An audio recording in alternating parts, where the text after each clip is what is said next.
الحمد لله وكفى وسلام على عباده الذين اصطفى أما بعد فأعوذ بالله من الشيطان الرجيم بسم الله الرحمن الرحيم فرح المخلفون بمقعدهم خلاف رسول الله وكرهوا أن يجاهدوا بأموالهم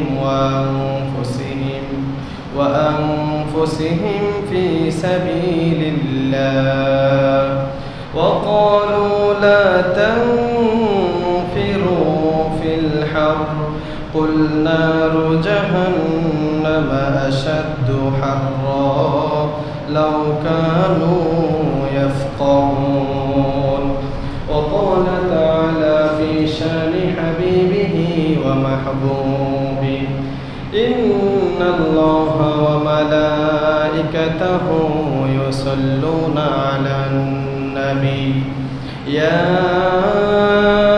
أيها الذين آمنوا صلوا عليه وسلموا تسليما اللهم صل على محمد وعلى آل محمد كما صليت على إبراهيم وعلى آل إبراهيم إنك حميد مجيد اللهم بارك على محمد وعلى آل محمد كما باركت على إبراهيم وعلى آل إبراهيم إنك حميد مجيد بلغ العلا بكماله كشف الدجى بجماله حسنت جميع خصاله صلوا عليه وآله سبحانك لا علم لنا إلا ما علمتنا إنك أنت العليم الحكيم اللهم إني أعوذ بك من شر سمعي ومن شر بصري ومن شر لساني ومن شر قلبي ومن شر مني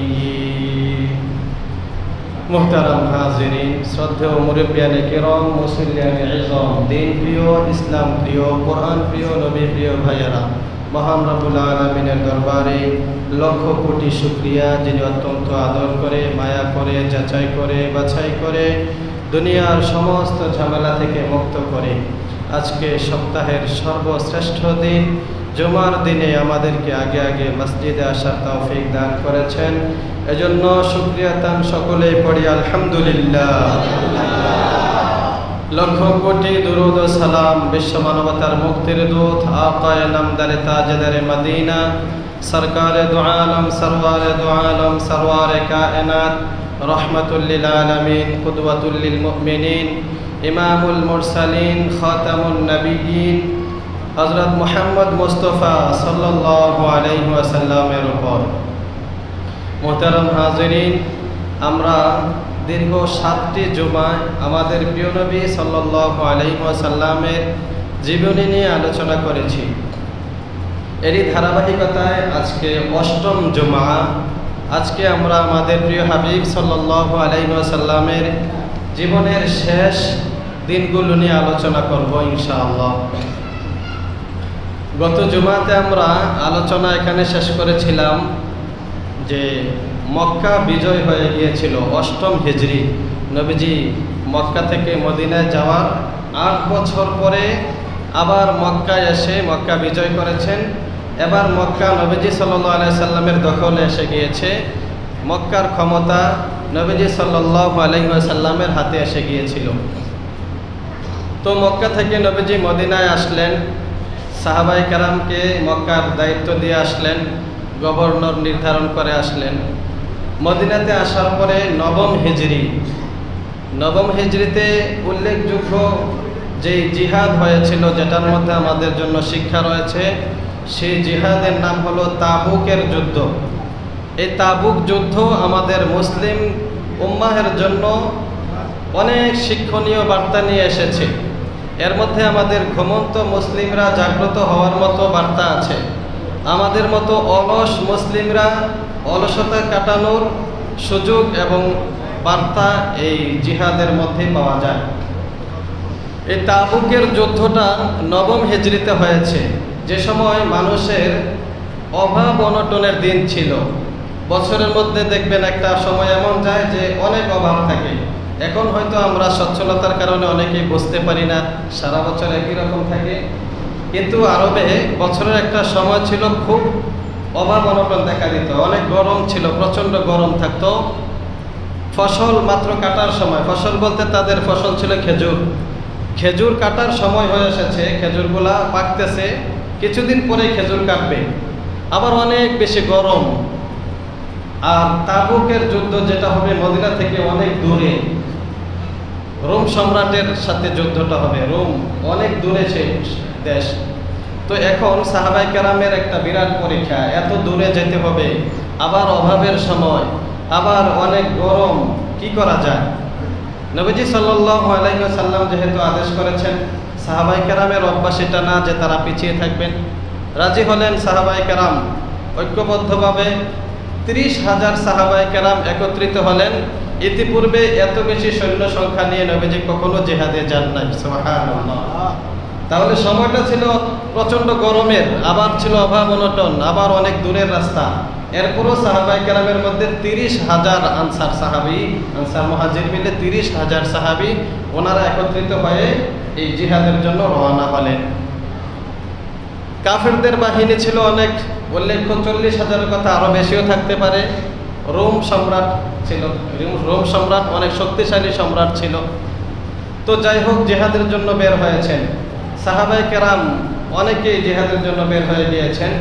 মুনাফিক শ্রেণীর কিছু লোক ছিল, 80 জন মুনাফিক তখন পিছনের কাতারে ছিল। এরা যাইতে চায় না, মোরামুরি কিভাবে বাঁচা থাকা যায় জিহাদে না গিয়া। তো মুনাফিকরা একজন আরেকজনকে বলতে লাগলো, কুরআনুল কারীমের সূরা তাওবার এই 81 নম্বর আয়াতে আল্লাহ তাআলা বলে দিয়েছেন তাদের অবস্থাটা। তারা একজন আরেকজনকে বলতে লাগলো, ওয়াকালু লা তানফিরু ফিল হার। মুনাফিকরা একে অপরকে বলতে লাগলো, এই গরমের মধ্যে তোমরা বের হয়ো না, নবীজির কথা শুনে গরমের মধ্যে জিহাদে যেও না। আল্লাহর হাবিব সাল্লাল্লাহু আলাইহি ওয়াসাল্লামের কানে এই কথাটা গেল। আল্লাহ তাআলা আয়াত নাজিল করে জানিয়ে দিলেন, ও হাবিব, আপনি এই মুনাফিকদেরকে বলে দেন, কুল, আপনি বলুন, নারু জাহান্নামা আশাদ্দু হাররা। আরে এই গরমের চাইতে অনেক বেশি গুণ গরম হলো জাহান্নামের গরম। অতএব এই গরমটা জাহান্নামের গরমের তুলনায় কিছুই না। অতএব কষ্ট করে যদি এই গরমটা সহ্য করতে পারো, তাহলে জাহান্নামের গরম থেকে আল্লাহ তোমাদেরকে হেফাজত করবেন। সুবহানাল্লাহ। নবীজি এই নসিহতটা করলেন, কিন্তু এরা বুঝলো না। লাউ কানু ইয়াফকাহুন। আল্লাহ বলেন, হায় যদি এরা বুঝতো, যদি মুনাফিকরা বুঝতো কতই না ভালো হতো, কিন্তু তারা বুঝলো না, তারা এভাবে পিছনেই রয়ে গেল। কয়েকজন সরল মনা সাহাবী ছিলেন, ওনারাও জিহাদে যান নাই।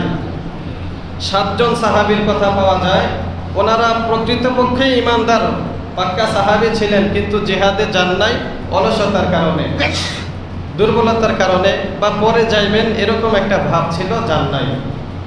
তো এই 7 জন সাহাবী পরবর্তীতে তারা বুঝতে পেরেছেন তাদের এই অবস্থাটা। নবীজি যখন তাবুকে চলে গিয়েছেন জিহাদ করার জন্য, 7 জন সাহাবী আফসোস করতে লাগলেন, হায় কি হইল আমাদের, আমরা কেন গেলাম না। একজন ছিলেন আবু যর গেফারি রাদিয়াল্লাহু তাআলা আনহু। উনি যেই উটটা দিয়ে জিহাদ করতে যাইবেন, এই উটটা ছিল অনেক দুর্বল। উনি চিন্তা করলেন, আরো কয়েকদিন উটটারে খাবার খাওয়াই, তারপরে এটা সুস্থ হইলে আমি 2-3 দিন পরে যাই ওনাদের সাথে শরীক হব, আল্লাহর হাবিব সাল্লাল্লাহু আলাইহি সাল্লামের সাথে গিয়ে শরীক হব। তো উনি দেখলেন 2-3 দিনের মধ্যেও উট কোনো পরিবর্তন হইতেছে না, আগের মতোই দুর্বল রয়ে গেছে। এবার উনি কি করলেন, উট ফেলাই দিয়া সব যেই কাপড় চোপড় বা যে সামানা নেওয়ার কথা এগুলো কাঁধের মধ্যে নিয়ে গাড়ি নিয়ে নিজেই হাঁটা শুরু করলেন। অনেক দূরের পর তিনি হেঁটে হেঁটে চলে গেলেন। সুবহানাল্লাহ। সময় লাগছে কয়েকদিন। নবীজি তাকে দেখে অনেক খুশি হইলেন, বলছেন, দেখছো আবু যর, সে একা একা আসছে, তার মৃত্যুটাও একা একই হবে, হাসরের ময়দানেও সে একা একই উঠবে। সুবহানাল্লাহ। এই কথাটা নবীজি বলেছেন মহব্বতের থেকে। কারণ আবু যর দুনিয়াতে চলাফেরা করতেন, একটু একা একা থাকতেন, সবার সাথে মিশতেন না বেশি, একাকী থাকাটাকে পছন্দ করতেন। তো আবু যর গেফারি রাদিয়াল্লাহু তাআলা আনহু, ওনার এটাও স্বভাব ছিল, মানুষের কাছে ধন সম্পদ টাকা পয়সা জমা থাকবে এটা উনি পছন্দ করতেন না। কারো কাছে যদি দেখতেন পকেটে বাজার করে আসছে, বাজার হয়ে গেছে মনে করেন, পকেটে আরো 100 টাকা আছে, তারা জিজ্ঞাসা করতেন, তোমার পকেটে কি আছে? বলে টাকা আছে। টাকা রাখলে কি করলো? বাজার তো শেষ, খরচ শেষ, আজকের খরচ, অতএব আজকের টাকা আজকে শেষ করে ফেলতে হবে। এই টাকার জন্য উনি লাঠি দিয়ে বাইরে আইতেন। এটা ওনার স্বভাব ছিল, হাতে একটা লাঠি থাকতো, যার কাছে অতিরিক্ত সম্পদ দেখতেন এরই মারতেন। তার মানে ওনার চিন্তাধারা হলো, আল্লাহ তাআলা তো তোমাকে খাওয়াবেন, আল্লাহ পড়াবেন, অতএব আল্লাহর উপর ভরসা করো, আগামীকালকের জন্য টাকা জমা রাখতে হবে না, যা টাকা আজকে আছে এগুলো খরচ করে ফেলতে হবে। এটা ওনার নজরিয়া বা চিন্তাধারা ছিল। সব সাহাবায়ে কেরামের চিন্তাধারা এমন না, ভিন্ন ভিন্ন সাহাবীর এক এক সাহাবীর এক এক মত ছিল। তো এজন্য ওনাকে পরবর্তীতে আলাদা করে এক জায়গায় বাড়ি বানিয়ে দেওয়া হয়েছে, যে এখানে থাকলে মদিনার মধ্যে ফিতনা ছড়াইতে পারে। কারণ টাকা পয়সা জমা করা তো হারাম কিছু না, ভালো কাজে খরচ করার জন্য বা এটাকে ভালো কাজে ব্যয় করা, অন্য সময় খরচ করা যাবে, এজন্য টাকা জমা রাখা জায়েজ আছে। কিন্তু উনি এটাকে জায়েজ মনে করতেন না, ওনার মত ভিন্ন ছিল। বোঝা গেল সাহাবায়ে কেরামের মাঝেও ভিন্ন ভিন্ন মত ছিল। এখন আমরা বলি হুজুররা, এক হুজুরকে এটা, আরেক হুজুরকে এটা, আমরা কোন পথে যাবো? তো স্বাভাবিকভাবে বোঝার চেষ্টা করি, মত ভিন্ন থাকতে পারে, সাহাবায়ে কেরামের মাঝেও ভিন্ন মত ছিল। আপনার যেটা খুশি বা যেটা আপনার যুক্তি দলিলের মাধ্যমে ভালো মনে করেন, এটার উপরে আমল করার সমস্যা নাই। এজন্য ইমামগণও ভিন্ন ভিন্ন মত পোষণ করেছেন বিভিন্ন মাসআলার ক্ষেত্রে। আবু হানিফা রাহমাতুল্লাহ আলাইহি, ইমাম শাফিঈ, ইমাম মালিক, ইমাম আহমদ, এরকম উলামায়ে কেরাম, মুহাদ্দিসিনে কেরামও ভিন্ন ভিন্ন মত আছে। যাই হোক, আবু যর গেফারি রাদিয়াল্লাহু তাআলা আনহুকে একটা জায়গায় বাড়ি বানিয়ে দেওয়া হয়েছে মদিনা থেকে অনেক দূরে, রাবজা নামক এলাকা। ওইখানে তিনি ইন্তেকাল করেছেন, একাকী ইন্তেকাল করেছেন পরবর্তীতে ওসমান রাদিয়াল্লাহু তাআলা আনহুর জামানায়, এবং তাকে দাফন করার কোনো লোকও ছিল না। আব্দুল্লাহ ইবনে মাসউদ রাদিয়াল্লাহু তাআলা আনহু আসতেছিলেন, রাস্তার মধ্যে দেখা হয়েছে ওনার লাশ, তারপরে কয়েকজন সাহাবী মিলে ওনাকে দাফন করেছেন। তো তাবুকের যুদ্ধে উনি একাকী গিয়েছেন। এরপরে আরো যে সাহাবীরা ছিলেন 7 জনের কথা বললাম, একজনের নাম হলো আবু লুবাবা রাদিয়াল্লাহু তাআলা আনহু। আবু লুবাবা রাদিয়াল্লাহু তাআলা আনহুর নামে মসজিদে নববীর ভিতরে যারা গিয়েছেন, রওজাতুল মির রিয়াজিল জান্নাত, যে জায়গাটা বেড়া দিয়ে রাখছে, ওটার মধ্যে টিকিট দিয়ে ঢুকতে, ফর্ম ফিল আপ বা করে ঢুকতে হয়, সময় নিয়ে, সবাইকে ঢুকতে দেয় না, একটা সময় নির্ধারণ করা থাকে। ওইখানে 7টা পিলার আছে, এরকম 7টা পিলার আছে, বিশেষ পিলার, 6টা ভিতরে বাইরে 2টা, 8টা পিলার আছে। এর মধ্যে একটা পিলারের নাম উপরে লেখা আছে উস্তুওয়ানাতু আবি লুবাবা, যে আবু লুবাবা রাদিয়াল্লাহু তাআলা আনহুর নামে এই পিলারটা। তো এই পিলারটা কেন ওনার নামে? এই পিলারটা ওনার নামে হওয়ার কারণ হলো, ওই যে উনি জিহাদে যাইতে পারেন নাই, অনুতপ্ত হয়েছিলেন, লজ্জিত হয়েছিলেন যে আমি কেন জিহাদে যেতে পারলাম না। যখন ওনার ভিতরে এই অনুশোচনা আসলো, দৌড়াইয়া উনি সহ ওনার সাথে যারা ছিলেন বাড়ি থেকে মসজিদ নববীর ভিতরে আয়সা পড়ছেন, আয়সা নিজেদেরকে নিজেরা এভাবে এই পিলারের সাথে বাঁধা রাখছেন যে আমাদের শাস্তি এটা, আমরা কেন জিহাদে গেলাম না। বলেন যে আবু লুবাবা রাদিয়াল্লাহু তাআলা আনহু, আমার এই বাঁধন যদি আমার আল্লাহর হাবিব সাল্লাল্লাহু আলাইহি সাল্লাম না খুলে, আমি এই বাঁধন খুলবো না, যতদিন পর্যন্ত আমাদেরকে ক্ষমা না করা হবে আমরা এখান থেকে যাব না। নিজেদের শাস্তি এভাবে নিজেরা নেওয়ার জন্য মসজিদে নববীতে আয়েশা নিজেদেরকে নিজেরা বেঁধে ফেললেন খুঁটির সাথে। তো নবীজি জিহাদ থেকে আসার পরে এই 7 জন সাহাবীকে দেখলেন, তাদের প্রতি খুশি হলেন, তাদেরকে মাফ করে দিলেন। এছাড়াও আরো 3 জন সাহাবী ছিলেন, ওনারা এই অবস্থায় আয়েশা নিজেদেরকে বাঁধেনও নাই, কি জবাব দিবেন নবীজির কাছে সেটা ভাবতেছিলেন। তারা 3 জন হলেন হযরত কাব রাদিয়াল্লাহু তাআলা আনহু, হযরত মুররা রাদিয়াল্লাহু তাআলা আনহু, হযরত হেলাল রাদিয়াল্লাহু তাআলা আনহু। এই 3 জন সাহাবী জিহাদে যান নাই। পরবর্তীতে নবীজি সাল্লাল্লাহু আলাইহি সাল্লাম যখন জিহাদ থেকে আসলেন, মুনাফিকরা এক এক অজুহাত দেখাইতে লাগলো যে ইয়া রাসূলুল্লাহ আমার এই সমস্যা ছিল। নবীজি বললেন ঠিক আছে যাও। মিথ্যা কথা বলে বলে এরা পার পেয়ে যাচ্ছে। কাব রাদিয়াল্লাহু তাআলা আনহুর হাদিস বুখারী শরীফে এসেছে, উনি বলেন আমার মনে এটা বাধা দিল যে না, কোনো মিথ্যা কথা বলে নবীজির কাছে পার হওয়া যাবে না। যদিও আজকে মিথ্যা কথা বলে নবীজিকে খুশি করে এখান থেকে আইসা পড়ি, পরবর্তীতে আল্লাহ তাআলা আয়াত নাজিল করে আমাদের অবস্থাটা নবীজিকে জানাই দেবেন। অতএব আমি ওয়াদা করলাম আমি নবীজির দরবারে গিয়ে কোনো মিথ্যা কথা বলবো না, সত্য সত্য বলে ফেলবো যে ইয়া রাসূলুল্লাহ আমার কোনো সমস্যা ছিল না, আমি আমার অলসতার কারণে আমি যাইতে পারি নাই। এটাই ওনারা করলেন তিনজন। যাওয়ার পরে নবীজি তাদের সাথে কথাবার্তা বন্ধ করে দিলেন, বললেন যে তোমাদের সাথে বয়কট করা হলো, কোনো সাহাবায়ে কেরাম যেন তাদের সাথে কথা না বলে। 50 দিন পর্যন্ত এই বিধান জারি রাখা হলো যে এর ভিতরে তাদের সাথে কেউ কথাবার্তা বলতে পারবে না, চলাফেরা, লেনদেন, ব্যবসা বাণিজ্য সব বন্ধ, সালাম কালামও বন্ধ হয়ে গেল। কাব রাদিয়াল্লাহু তাআলা আনহু বলেন আল্লাহর হাবিব সাল্লাল্লাহু আলাইহি ওয়াসাল্লাম যখন নামাজ আদায় করতেন আমি কাব পিছনে গিয়ে বসে থাকতাম, নবীজির দিকে তাকায়া থাকতাম। যখন নবীজি ডান দিকে সালাম ফিরাবেন তো আমি ডান দিকে গিয়ে বসতাম, কারণ সালাম ফেরানোর সময় নজর অনেক সময় দিকে যায়, হয়তো তিনি আমাকে দেখবেন, কিন্তু না, নবীজি আমার দিকে তাকাইতেন না। আবার আল্লাহর হাবিব বাম দিকে সালাম ফিরাইতেন, আমি বাম দিকে গিয়ে বসতাম, তারপরও নবীজি আমার দিকে তাকাইতেন না। আমার কাছে বড় ভয়ঙ্কর দিনগুলো লাগলো। আমি নামাজ পড়তাম, যুবক ছিলাম, আরো 2 জন সাথী, ওনারা মুরব্বী ছিলেন, বয়স্ক ছিলেন, ভয়ে মসজিদে আসতেন না। কিন্তু আমি নামাজ পড়তাম আর নামাজের মধ্যেই মাঝে মধ্যে এদিক দিয়ে চোখ বাঁকা করে তাকাইতাম যে নবীজি আমাকে দেখে কিনা। দেখলাম যে নবীজি আমি যখন নামাজে দাঁড়াই আমার দিকে তাকায় থাকে ঠিক, কিন্তু আমি যখন নামাজ শেষ করে সালাম ফিরাই সাথে সাথে নবীজি চেহারা ঘুরিয়ে নেয়।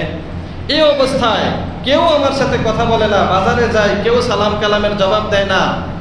এবার ভয় ঢুকে গেল, না জানি মালাকুল মউত যদি এই অবস্থায় আমার কাছে এসে যায়, হায় কি দুরবস্থা হবে আমার। এই অবস্থা আমার মৃত্যু যে আমার প্রতি রাসূল নারাজ, এই অবস্থা আমার মৃত্যু হলে সাহাবীরা তো আমার জানাজাও আসবে না, যেহেতু সব বিষয় আমাদেরকে বয়কট করা হয়েছে, মনে হয় আমাদের জানাজাও তারা আসবে না। খুব ভয়ে ভয়ে দিনগুলা পার করলাম। এরপরে 40 দিন পরে নবীজির পক্ষ থেকে আদেশ আসলো, যারা এই 3 জন সাহাবী তাদের সাথে সকলের লেনদেন বন্ধ করার পাশাপাশি আরো একটা কঠিন বিধান, সেটা হলো 3 জন সাহাবীর সাথে তাদের যে স্ত্রীরা আছে তারাও থাকতে পারবে না, আজকে থেকে তাদেরকেও আলাদা হয়ে যেতে হবে।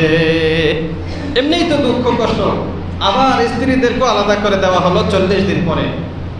একজন সাহাবী ছিলেন 3 জনের মধ্যে একজন বয়স্ক, অনেক বেশি বয়স্ক, অসুস্থ সাহাবী। ওনার স্ত্রী নবীজির কাছে গিয়ে আবদার করলেন, ইয়া রাসূলুল্লাহ আমার স্বামী তো দুর্বল, উনি একাকী চলতে পারে না, আপনি আমাকে অনুমতি দেন, আমি থাইকা ওনার সেবা যত্ন করব, তবে ওনার সাথে শুইব না, আলাদা শুইব, কিন্তু সেবা যত্ন করার জন্য আমাকে অনুমতি দেন। নবীজি বললেন ঠিক আছে, তোমাকে অনুমতি দেওয়া হলো, শুধু সেবা যত্ন করতে পারবা, তার সাথে ঘুমাইতে পারবা না। কাব রাদিয়াল্লাহু তাআলা আনহু বলেন আমাকেও মানুষ পরামর্শ দিল আমিও যেন আমার স্ত্রীর ব্যাপারে অনুমতি আনি, কিন্তু আমি বললাম না, আমি তো যুবক সাহাবী, আমাকে নবীজি এই অনুমতি দিবেন না। অতএব আমি আর নবীজির কাছে অনুমতি চাওয়ার জন্য গেলাম না। 50 দিন পরে রব্বুল আলামিন আয়াতে কারিমা নাজিল করলেন, আয়াত নাজিল করে আমাদেরকে সুসংবাদ দিয়ে দিলেন। সুবহানাল্লাহ। সূরা তাওবার মধ্যে আয়াত নাজিল হয়ে গেল 117 নম্বর আয়াত। আল্লাহ তাআলা আয়াত নাযিল করলেন, লাকাদ তাবাল্লাহু আলান নাবিয়্যি ওয়াল মুহাজিরিন ওয়াল আনসার আল্লাযীনা ইত্তাবাউহু ফি সাআতিল উসরা মিন বা'দি মা কাদা ইয়াযীগু কুলুবু ফারিকিম মিনহুম থুম্মা তাবা আলাইহিম ইন্নাহু বিহিম রাউফুর রহিম। আয়াতে কারিমা নাযিল করে আল্লাহ তাআলা জানিয়ে দিলেন অবশ্যই আল্লাহ তাআলা তাওবা কবুল করে নিয়েছেন, যারা জিহাদে যায় নাই তাদের তাওবাকে আল্লাহ তাআলা কবুল করে নিয়েছেন। সুবহানাল্লাহ। এই 3 জনের ব্যাপারে রব্বুল আলামিন বলেন ওয়া আলা সালাসা মানে 3 জন, আল্লাযীনা খুল্লিফু যারা পিছনে রয়ে গিয়েছিল, জিহাদে যায় নাই, হাত্তা ইযা দাকাত আলাইহিমুল আরদু বিমা রাহুবাত, বলে এরা এমন তাওবা করেছে এদের কষ্টে বুকটা ফেটে গিয়েছিল। আল্লাহ বলেন তাদের কাছে পুরা পৃথিবী এত প্রশস্ত হওয়া সত্ত্বেও, এত বড় পৃথিবী হওয়া সত্ত্বেও তাদের কাছে বড় সংকীর্ণ মনে হয়েছিল, মনে হচ্ছিল যে পৃথিবীতে যাওয়ার মতো কোনো জায়গা নাই। পা রাখার মতো কোনো জায়গা নাই, কোথায় যাবে তারা? ওয়াদাকাত আলাইহিম আনফুসুহুম, নিজেদের কাছে নিজেদেরকে একেবারে সংকীর্ণ মনে হতে লাগলো, ছোট মনে হতে লাগলো। নিজের স্ত্রীও পাশে নাই, বন্ধু বান্ধব কেউ নাই। ওয়াজান্নু আল্লা মালজা মিনাল্লাহ ইল্লা ইলাইহি, এক পর্যায়ে তারা ইয়াকিন করে নিয়েছিল যে তাদের আশ্রয়স্থল আল্লাহ ছাড়া আর কেউ নাই। সুম্মা তাবা আলাইহিম লিয়াতুবু, এরপরে রব্বুল আলামিন তাদের তাওবাকে কবুল করেছেন। সুবহানাল্লাহ। সাহাবায়ে কেরাম কেমন তাওবা করার জন্য তারা কেমন পাগল পারা হয়ে গিয়েছিলেন। আল্লাহ তাআলা তাদের কষ্টের কথাটা তুলে ধরেছেন যে তাদের তাওবা কবুল করা হয়েছে। এরপরে আবু কাব রাদিয়াল্লাহু তাআলা আনহু বলেন, আমাকে ঘোষণা দেওয়া হলো সালা নামক পাহাড়ের উপর থেকে একজন বলল, আবশির ইয়া কাব ইবনে মালিক, আবশির ইয়া কাব ইবনে মালিক, হে কাব ইবনে মালিক, সুসংবাদ গ্রহণ করো, সুসংবাদ গ্রহণ করো, তোমাদের ব্যাপারে কোরআনের আয়াত নাযিল হয়ে গিয়েছে। সুবহানাল্লাহ। কাব বলেন, দৌড়ায়া মসজিদে নববীতে গেলাম। যাওয়ার পরে একজন সাহাবী, আল্লাহর কসম এই সাহাবী আগে আমাকে কখনো এরকম আদর করে নাই, মহব্বত জানায় নাই। দৌড়ায়া সাহাবী আসলো আমার কাছে, আমাকে জড়ায়া ধরলো, জড়ায়া আমাকে স্বাগতম জানাইলো যে কাব তোমাকে স্বাগতম, তোমার ব্যাপারে রব্বুল আলামিন তোমাদের তিনজনের ব্যাপারে খুশি হয়ে কোরআনের আয়াত নাযিল করে দিয়েছেন। সুবহানাল্লাহ। কাব বলেন, তার এই অবদানের কথা আমি কখনো ভুলি নাই, কারণ এতদিন পর্যন্ত কেউ আমার সাথে কথা বলে না। এই 50 দিন পরে মসজিদে ঢোকার সাথে সাথে ওই সাহাবী দৌড়াইয়া এসে আমাকে জড়াইয়া ধইরা আমাকে স্বাগতম জানাইছে। আমার কাছে বড় ভালো লেগেছে, তার এই অবদানের কথা আমি কখনো ভুলবো না। মসজিদের ভিতরে গেলাম, যাইয়া দেখলাম আল্লাহর হাবিব সাল্লাল্লাহু আলাইহি ওয়াসাল্লাম বসে আছেন। নবীজি সাল্লাল্লাহু আলাইহি ওয়াসাল্লামের মুখ একেবারে নূরে নূরান্বিত হয়ে আছে। কাব বলেন, নবীজি যখন খুশি হইতেন তখন নবীজির চেহারা থেকে নূর ঝরতো। সুবহানাল্লাহ। কাব বলেন, নবীজি খুশি হইলে চেহারাটা বোঝা যেত, একেবারে নূরে নূরান্বিত হয়ে আসতো। তো আমি মসজিদে গিয়ে দেখলাম নবীজি নূরে নূরান্বিত, চেহারাটা আলোকিত। এবার নবীজি আমাকে বললেন, আবশির বিখাইরিম মিন খাইরি ইয়াউমিন মাররা আলাইকা মুনযু ওয়ালাদাতকা উম্মুকা, হে কাব সুসংবাদ গ্রহণ করো, তোমার মা তোমাকে যেদিন জন্ম দিয়েছেন সেদিন থেকে আজ পর্যন্ত তোমার উপরে এরকম ভালো দিন, উত্তম দিন আর যায় নাই। আজকের দিনটার ব্যাপারে তুমি সুসংবাদ গ্রহণ করো। সুবহানাল্লাহ। কাব রাদিয়াল্লাহু তাআলা আনহু বলেন, আমার কাছে সবচেয়ে খুশির দিন এটাই লাগলো, আমার পুরা জন্মের পর থেকে এই পর্যন্ত এর চেয়ে খুশির দিন আর কখনো যায় নাই। কারণ এই দিনে আল্লাহ তাআলা আমার তাওবা কবুল করেছেন, কোরআনে আয়াত নাযিল করে দিয়েছেন। এভাবে সাহাবায়ে কেরামের তাওবা আল্লাহ তাআলা কবুল করেছেন। যারা যুদ্ধে যান নাই তারা এভাবে তাওবা করেছেন। তো আমাদের শিক্ষা কি?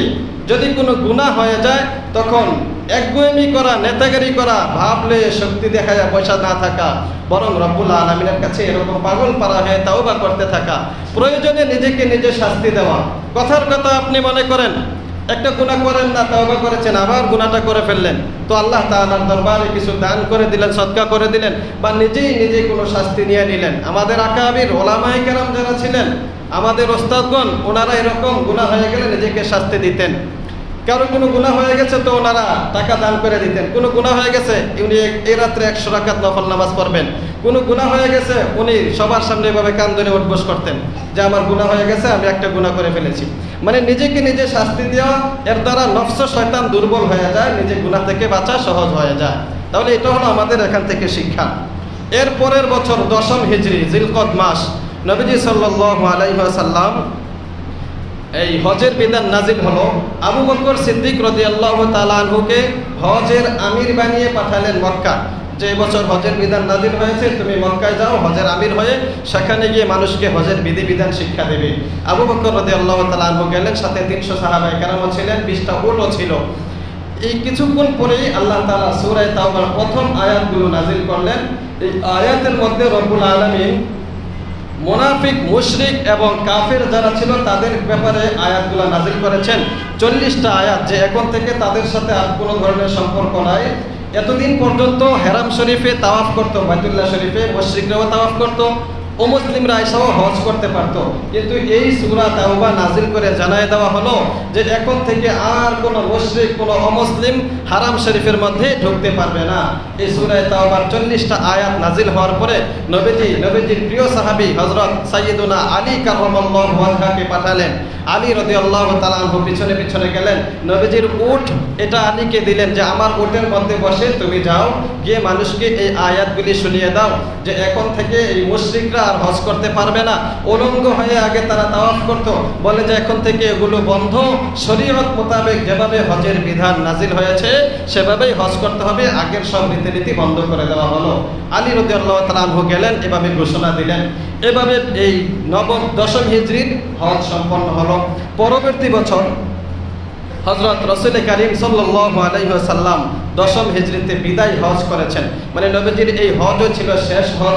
আগেও হিজরতের পরে হজ করেন নাই, মক্কা থাকতে বিভিন্ন সময় হজ বা যেভাবে তাওয়াফ করার কথা করতেন, কিন্তু মদিনা আসার পরে এই প্রথম এবং এটাই শেষ হজ।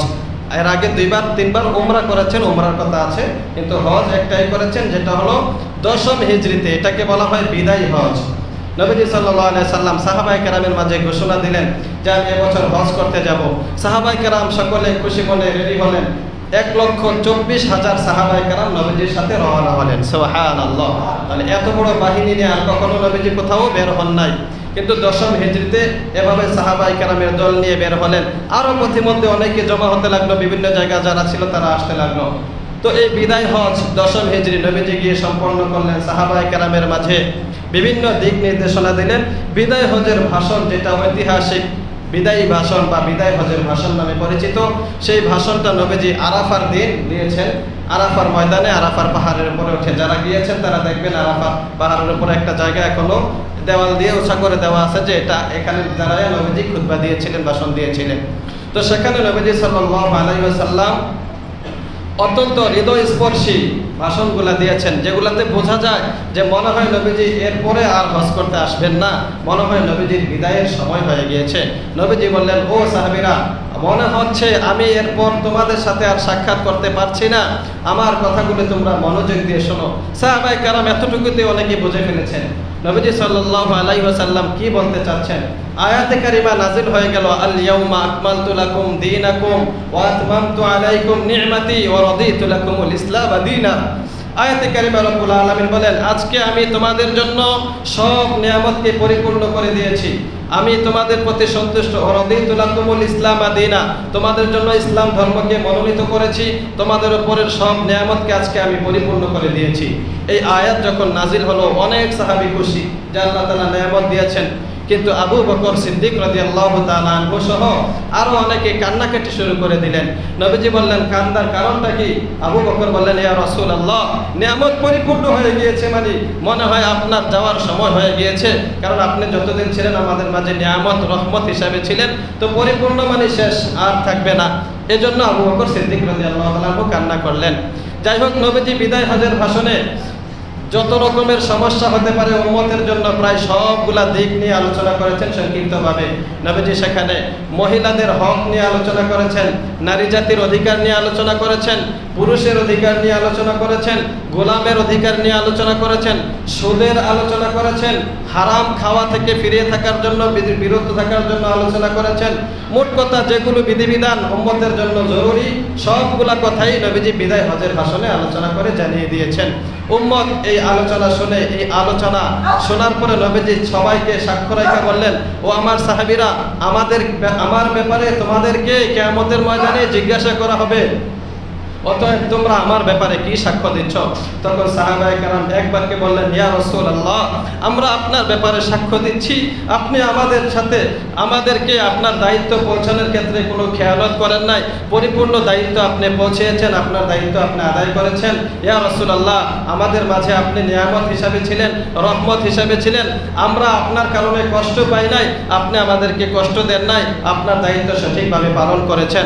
তখন নবীজি সাল্লাল্লাহু আলাইহি সাল্লাম এভাবে উপরের দিকে শাহাদাত আঙ্গুলি উঠায় বললেন আল্লাহুম্মা শাহাদ, আল্লাহুম্মা শাহাদ, আল্লাহুম্মা শাহাদ। আয় আল্লাহ, আপনি সাক্ষী থাকেন, আপনি সাক্ষী থাকেন, আপনি সাক্ষী থাকেন। আমার সাহাবীরা সবাই সাক্ষ্য দিতেছে এক বাক্যে, আমি তাদের কাছে আমি আমার বিধিবিধানগুলো পৌঁছে দিয়েছি, ইয়া আল্লাহ আপনি সাক্ষী থাকেন। তখন নবীজি সাল্লাল্লাহু আলাইহি ওয়াসাল্লাম বললেন, ও সাহাবীরা, আমি তো তোমাদের মাঝে সব সময় থাকবো না, তোমাদের দায়িত্ব হলো বাল্লিগু আন্নি ওয়ালাউ আয়া। যারা আমার পক্ষ থেকে এই দিক নির্দেশনাগুলো শুনেছো, আমার পক্ষ থেকে বিধিবিধানগুলো জেনেছো, তোমরা একে অপরের কাছে এই দাওয়াতগুলো পৌঁছে দিবে। সুবহানাল্লাহ। এর বরকতে আমরা আজ পর্যন্ত বাংলাদেশে থেকেও নবীজির বিধিবিধানগুলো জানতে পারতেছি, কারণ সাহাবায়ে কেরাম ছড়িয়ে ছিটিয়ে চতুর্দিকে এই বিধিবিধানগুলো জানিয়ে দেওয়ার জন্য, দাওয়াতের কাজ করার জন্য চলে গেছেন। অনেক দূর দূরান্তে সাহাবায়ে কেরাম গিয়েছেন। মদিনা মুনাওয়ারা সাহাবায়ে কেরামের কবর বেশি পাওয়া যায় না। জান্নাতুল বাকিতে অনুমান করা যায় 10,000 প্রায় সাহাবী। তো এছাড়া আরো অনেক সাহাবায়ে কেরাম কোথায় তারা? বিভিন্ন সাহাবায়ে কেরাম বিভিন্ন দেশে চলে গিয়েছেন, ইরাকে চলে গিয়েছেন, এই দামেস্কে চলে গিয়েছেন, সিরিয়া চলে গিয়েছেন, ফিলিস্তিনে চলে গিয়েছেন, বিভিন্ন দেশে সাহাবায়ে কেরাম চলে গিয়েছেন দ্বীনের দাওয়াত দেওয়ার জন্য, আর আসতে পারেন নাই। সেখানেই তাদের ইন্তেকাল, সেখানেই তাদের কবর হয়েছে। তাহলে আল্লাহর হাবিব সাল্লাল্লাহু আলাইহি সাল্লামের এভাবে 10ম হিজরিতে বিদায় হজ সম্পন্ন হলো। নবীজি সাল্লাল্লাহু আলাইহি সাল্লাম পরবর্তী বছর 11তম হিজরি, হজ তো হয় জিলহজ মাসে, তো জিলহজ মাসে হজ শেষ করার পরে এই মাসও শেষ, এই বছরও শেষ, পরের বছর শুরু হয়েছে, মানে 11তম হিজরি, নবীজি মদিনায় আসার 11তম বছর। তখন নবীজির বয়স হয়েছে 63 বছর। তো এবছর সফর মাসে 26 তারিখে নবীজি দুর্বল হয়ে গেলেন, অসুস্থ হয়ে গেলেন, শরীরটা খারাপ লাগতেছে, জ্বর উঠে গেল, মাথা ব্যথা করতেছে। রাতের বেলায় নবীজি জান্নাতুল বাকিতে গেলেন। সাহাবায়ে কেরাম সহ, উহুদের সাহাবী সহ অনেক সাহাবায়ে কেরাম আছেন, তাদের কবর নবীজি জিয়ারত করে আসলেন। কবর জিয়ারত করে আসার পরে, এই যে কবর জিয়ারত, আমরা এখান থেকে এটাও শিখতে পারি, কবর জিয়ারত করা হারাম বা বেদাত বা নাজায়েজ কিছু না, বরং কবর জিয়ারত করা জায়েজ আছে। সেটা সুন্দরভাবে কবর জিয়ারত করা যায়, অতিরিক্ত কোনো কিছু না করে সেখানে কবর জিয়ারত করাতে কোনো দোষ নাই। তো নবীজি সাল্লাল্লাহু আলাইহি ওয়াসাল্লামও কবর জিয়ারত করে আসলেন। আসার পরে রাতের বেলা নবীজির মাথা ব্যথা শুরু হয়ে গেল, অনেক বেশি মাথা ব্যথা করতেছে। আম্মা জান আয়েশা রাদিয়াল্লাহু তাআলা আনহা সহ অনেক আরো যারা স্ত্রীরা ছিলেন সেবা যত্ন করতেছেন। সেদিন নবীজি ছিলেন আম্মা জান মাইমুনা রাদিয়াল্লাহু তাআলা আনহার ঘরে। যাই হোক, পরে এভাবে কিছুদিন সুস্থ থাকেন, আবার অসুস্থ হয়ে যান। সফর মাসের 26 তারিখ, কয়েকদিন পরে আল্লাহর হাবিব সাল্লাল্লাহু আলাইহি সাল্লাম আবার সুস্থতা অনুভব করলেন, আবার অসুস্থ হয়ে গেলেন। এক পর্যায়ে নবীজি সাল্লাল্লাহু আলাইহি ওয়াসাল্লাম 8 রবিউল আউয়াল অথবা 9 রবিউল আউয়াল, বৃহস্পতিবার ছিল, তারিখের মধ্যে 8 বদর হতে পারে, তো অনেক বেশি অসুস্থ হয়ে গেলেন। সাহাবায়ে কেরাম সবাই নামাজ পড়ার জন্য বসে আছে, ঈশার নামাজের জামাত হবে। নবীজি সাল্লাল্লাহু আলাইহি ওয়াসাল্লাম বলেন যে আবু বকরকে বলো নামাজের ইমামতি করার জন্য। সাহাবায়ে কেরাম সবাই বসা। আয়েশা রাদিয়াল্লাহু তাআলা আনহা বললেন, ইয়া রাসূলুল্লাহ, ওনার তো বাবা আবু বকর। বলে যে না, আবু বকর তো নরম দিলের মানুষ, ওনাকে নামাজের কথা বলিয়েন না, কারণ আপনি যেখানে দাঁড়িয়ে নামাজ পড়িয়েছেন, আমার বাবা আবু বকর নরম দিলের মানুষ, সেখানে দাঁড়িয়ে আপনার কথা তার স্মরণ হয়ে যাবে, সে নামাজ পড়াইতে পারবে না, কেরাত পড়তে পারবে না, বেহুশ হয়ে যাওয়ার সম্ভাবনা আছে।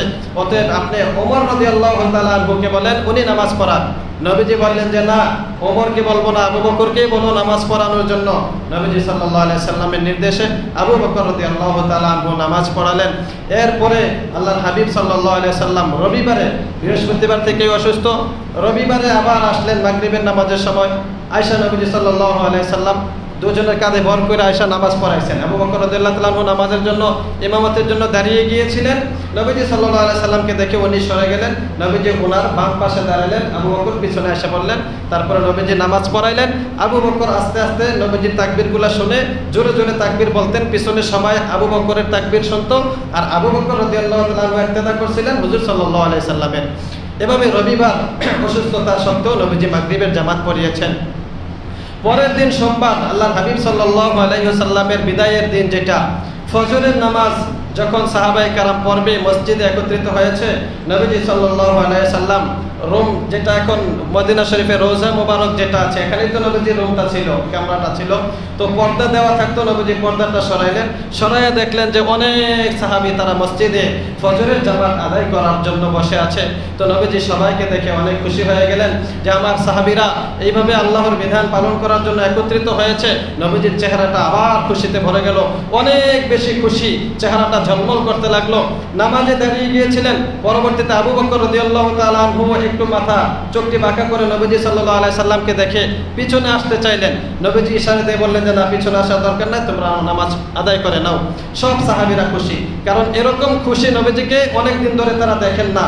যেহেতু নবীজিকে খুশি দেখছেন, ফজর নামাজ পড়ে রুমের ভিতরে গিয়েছেন। যাওয়ার পরে যারা ছিলেন আম্মা জানরা, ওনাদেরকে জিজ্ঞাসা করলেন যে নবীজির অবস্থা কেমন? বলে যে না, আলহামদুলিল্লাহ এখন ভালো। আলী রাদিয়াল্লাহু তাআলা আনহু বাহিরে বের হলেন।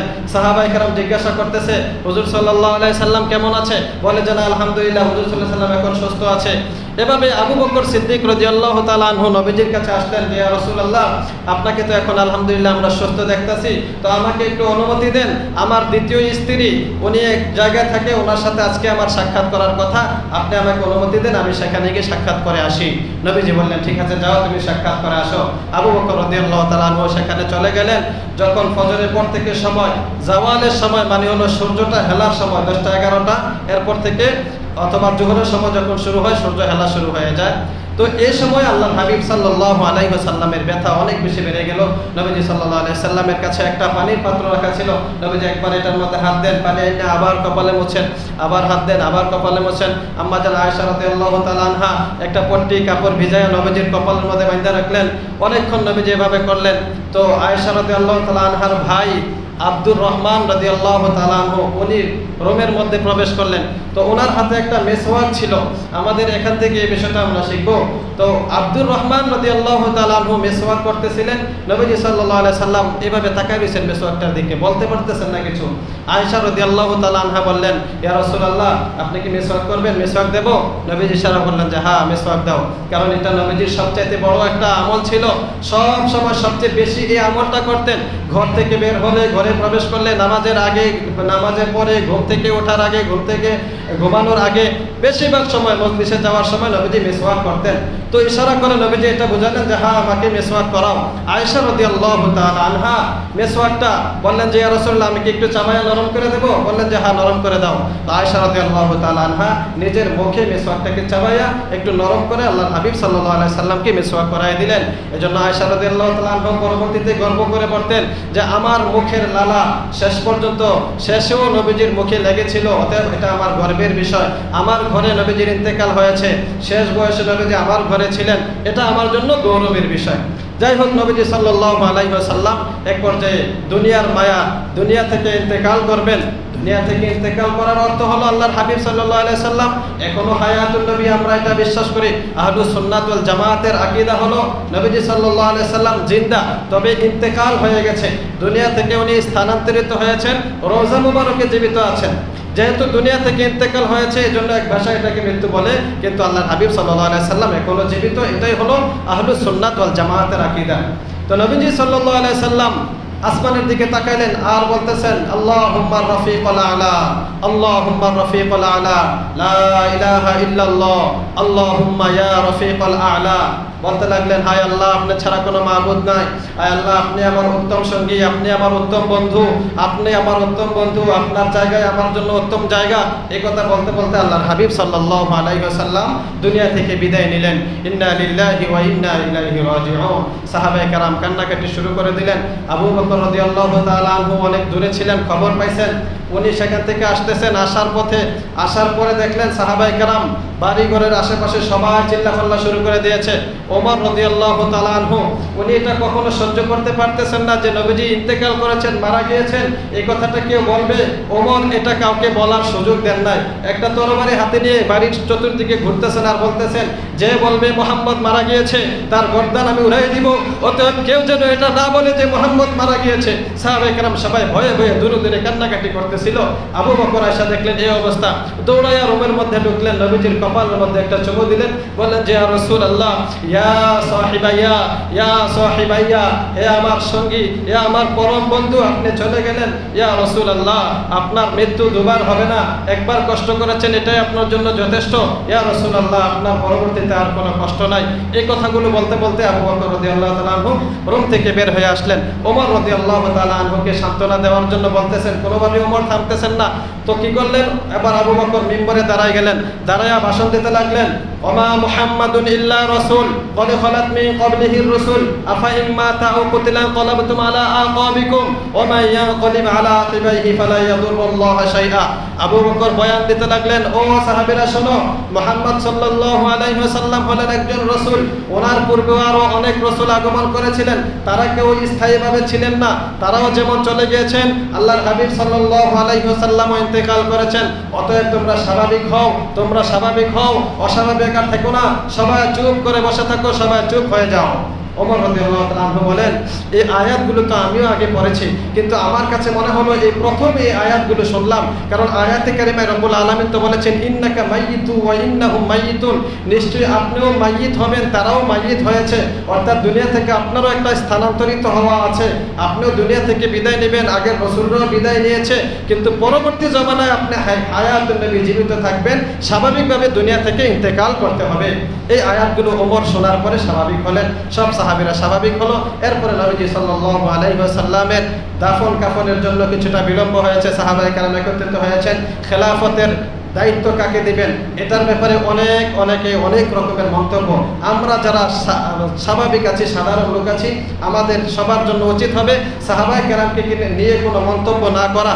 আবু বকর সহ যারা সাহাবায়ে কেরাম ছিলেন, তারা নবীজির প্রিয় পাত্র ছিলেন, নবীজির ভালোবাসার সাহাবী ছিলেন, তাদেরকে নিয়ে কোনো মন্তব্য না করা। আমাদের মাঝে অনেকে তাদেরকে নিয়ে বিরূপ মন্তব্য করে যে কেন নবীজির লাশটাকে দেরিতে দাফন করলো, সোমবারে মারা গিয়েছে, বুধবারে গিয়ে দাফন করা হয়েছে, কেন দাফন করলো, এত লম্বা সময় রাখলো কেন। তো আমরা তাদের উপরে কোনো ধরনের প্রশ্ন তুলব না, এটা আমাদের দায়িত্ব। আবু বকর রাদিয়াল্লাহু তাআলা আনহুকে খলিফা নিযুক্ত করা হলো। আরো অনেক ঘটনা ছিল। তো এরপরে আবু বকর রাদিয়াল্লাহু তাআলা আনহুকে খলিফা নিযুক্ত হওয়ার পরে নবীজির জানাজা, তারপরে দাফন কাফনের ব্যবস্থা, দাফন করা, গোসল করাইছেন হযরত আলী রাদিয়াল্লাহু তাআলা আনহু, সাথে আব্বাস রাদিয়াল্লাহু তাআলা আনহু ছিলেন, ওনার দুই ছেলে ছিল, আরো দুইজন সাহাবী ছিলেন, ওনারা পানি ঢেলেছেন। এভাবে গোসল সম্পন্ন হওয়ার পরে জানাজার নামাজ, জানাজা, আমরা তো জানাজার নামাজ আমাদেরটা পড়ানো হয়, আর আল্লাহর হাবিব সাল্লাল্লাহু আলাইহি ওয়াসাল্লামের জানাজার জন্য কোনো ইমাম থাকবে না, কারণ নবীজির সামনে ইমামতি করবে এরকম বাহাদুর তো কেউ নাই। আল্লাহর হাবিব সাল্লাল্লাহু আলাইহি সাল্লামের সামনে ইমাম হবে এরকম লোক কেউ নাই, অর্থাৎ কেউ ইমাম হন নাই। ফেরেশতাদের জামাত এসেছে, ওনারা সালাতু সালাম পড়েছেন, দুরূদ পড়েছেন, দোয়া করে চলে গিয়েছেন। জিনদের জামাত এসেছে, ওনারাও সালাতু সালাম পড়েছেন, দুরূদ পড়ে ওনারাও চলে গিয়েছেন। এরপরে সাহাবায়ে কেরাম দলে দলে ঢুকেছেন, তারাও সেখানে গিয়ে এভাবে সালাতু সালাম দুরূদ পড়েছেন, দোয়া করে চলে গিয়েছেন। আলাদাভাবে জানাজার জামাত হয় নাই। এই যে দোয়া পড়েছেন, এটাকে অনেকে বলে জানাজা হয়েছে, অনেকে বলে জানাজা না, বরং দোয়া দুরূদ হয়েছে। দোয়া আর দুরূদ আর জানাজার মধ্যে কোনো বেশি তফাৎ নাই, পার্থক্য নাই, কারণ জানাজা নামাজের মধ্যে দোয়া আছে।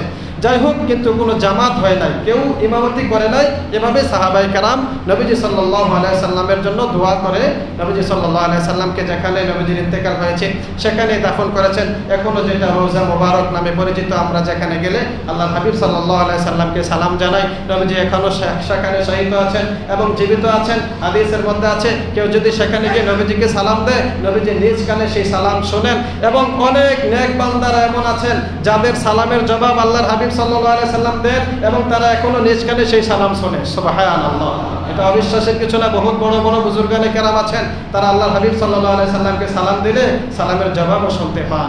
আল্লাহ তাআলা আমাদেরকে নবীজি সাল্লাল্লাহু আলাইহি সাল্লামের পূর্ণ জীবনে থেকে শিক্ষা গ্রহণ করার তৌফিক দান করুন, নবীজির আদর্শে আদর্শবান হওয়ার তৌফিক দান করুন। আমাদেরকে আল্লাহ তাআলা খাঁটি আশিকে রাসূল হিসাবে কবুল করুক। আমিন। ওয়া আখিরু দাওয়ানা আলহামদুলিল্লাহি রাব্বিল আলামিন।